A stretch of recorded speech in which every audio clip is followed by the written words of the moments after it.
Hello guys, today we are going to discuss about Fanuc system interfacing and configuration. Mainly there are two types of systems available. One is T series and one is M series. T system stands for turning and M series stands for machining configurations. So we are going to talk about T series configuration, turning series. So actually first we have to choose the specifications for the new system configuration. So we have to choose CNC specifications according to our requirement.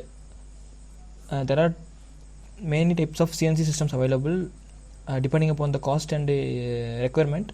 Type A, Type B, Type C, etc. are available. So we are choosing Type C configuration system.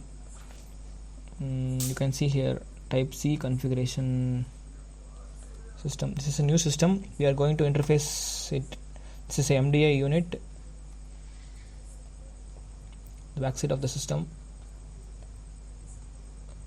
So we are going to interface in this panel.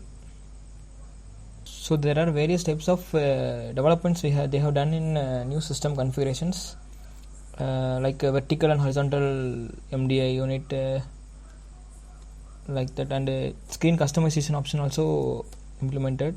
So we can choose our favorite icons and we can give shortcuts for the items. And the AICC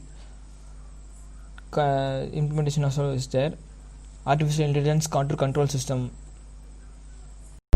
So we can discuss one by one in the upcoming video about connection details and programming logics, interfacing the MDI unit, IO unit, and servo spindle amplifier, motor connection details, everything we are going to discuss about in the further videos. So please subscribe, like, share and comment.